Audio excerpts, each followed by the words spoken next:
नमस्कार मित्रांनो, आजच्या व्हिडिओमध्ये आपण समासाचा चौथा प्रकार बहुव्रीही समास पाहणार आहोत.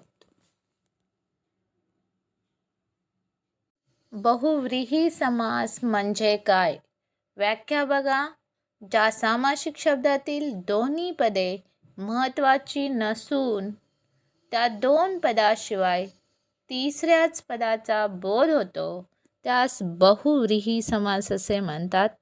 थोडक्यात मित्रांनो, सामासिक शब्दातील दोन्ही पदे महत्त्वाची नसतात किंवा मुख्य नसतात आणि त्या दोन पदाशिवाय तिसऱ्याच पदाचा बोध होतो त्यास बहुव्रीही समास असे म्हणतात. सामासिक शब्द त्या तिसऱ्या पदाचे विशेषण असते. उदाहरण बघा. नीलकंठ. नीळ आहे कंठ ज्याचा, तो शंकर. शंकर हे तिसरे पद आहे. नील आणि कंठ ही दोन्ही पदे महत्त्वाची नसून शंकर या पदाचा तिसऱ्या पदाचा बोध झालेला आहे. त्यानंतर पितांबर. पिवळे आहे अंबर ज्याचे असा तो कोण? विष्णू. इथे पिता आणि अंबर ही दोन्ही पदे महत्त्वाची नसून तिसऱ्या पदाचा बोध झालेला आहे विष्णू. म्हणून ही बहुव्रीही समासाची उदाहरणे आहेत. बहुव्रीही समासाचे प्रकार. बहुव्रीही समासाचे 4 प्रकार पडतात. एक आहे विभक्ती बहुव्रीही समास, दुसरा आहे नत्र बहुव्रीही समास, तिसरा आहे सहबहुव्रीही समास, चौथा आहे प्रादि बहुव्रीही समास.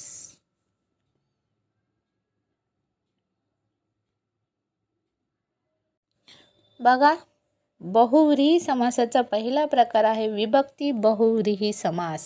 हा समास ओळखायचा कसा बघा. तर या समासाच्या विग्रहात जेव्हा सामासिक शब्दाचा विग्रह करतो तेव्हा जो, ज्याला, ज्याने अशी संबंधी सर्वनामाची रूपे येतात. दुसरा म्हणजे शेवटी तो येतो.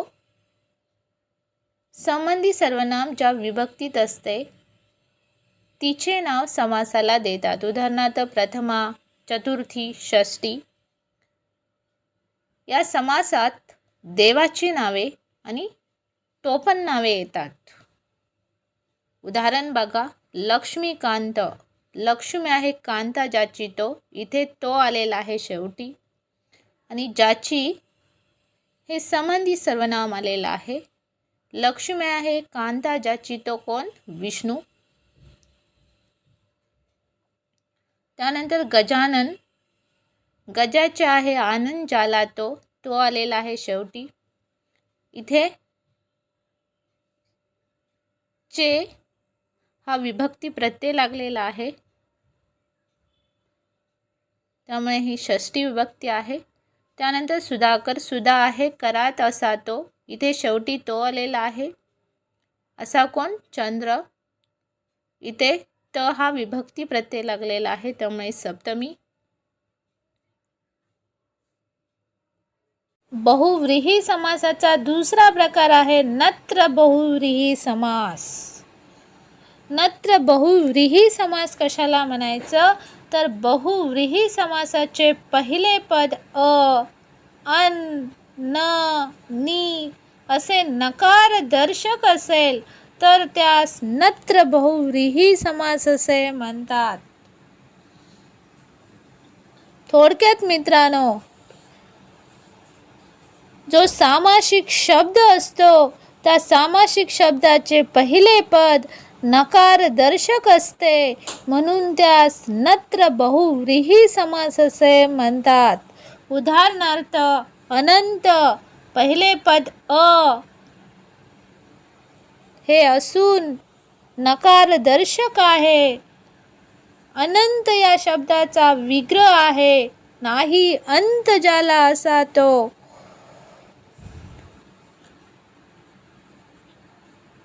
दुसरं उदाहरण बघा. नीरस. नाही रस जात ते, असे काय असते? काव्य. नीरस. इथे पहिले पद नी आहे आणि ते नकारदर्शक आहे, म्हणून त्यास नत्र बहुव्रीही समास असे म्हणायचे. बहुव्रीही समासाचा तिसरा प्रकार आहे सहबहुव्रीही समास. सहबहुव्रीही समास म्हणजे काय, तर बहुव्रीही समासाचे पहिले पद जे असते ते सह किंवा स अशी अव्यये असतात. हा सामासिक शब्द एखाद्या विशेषणाचे कार्य करतो, म्हणून त्यास बहुव्रीही समास असे म्हणतात.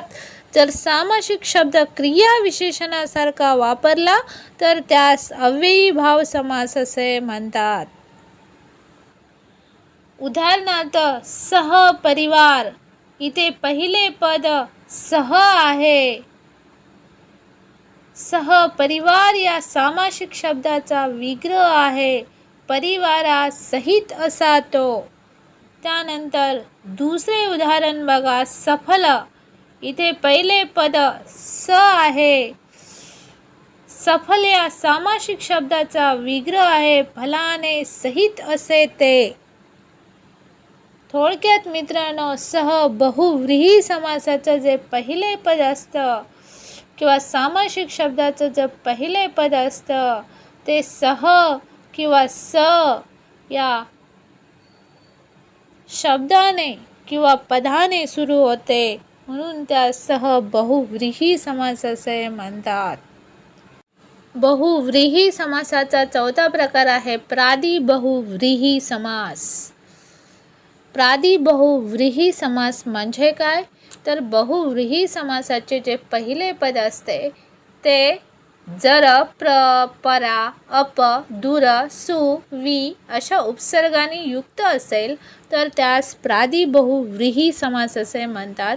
थोडक्यात मित्रांनो, जे पहिले पद असते सामासिक शब्दाचं ते प्र, परा, अप, दुर, सु, वि अशा उपसर्गाने किंवा अशा शब्दांनी युक्त असते, म्हणून त्यास प्रादिबहुव्रीही समास असे म्हणतात. इथे बघा, प्रबळमध्ये प्र हे पहिले पद आहे. प्रबळ या सामासिक शब्दाचा विग्रह आहे. अधिक बलवान असा तो. इथे सुमंगलमध्ये सु हे पहिले पद आहे. सुमंगल या सामासिक शब्दाचा विग्रह आहे. पवित्र आहे असे ते.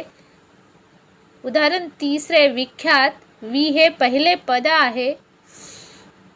विख्यात या सामासिक शब्दाचा विग्रह आहे, विशेष ख्याती असलेला, म्हणून ही उदाहरणे प्रादिबहुव्रीही समासाची आहेत. जर मित्रांनो व्हिडिओ आवडला तर व्हिडिओला लाईक आणि चॅनलला सबस्क्राईब करा.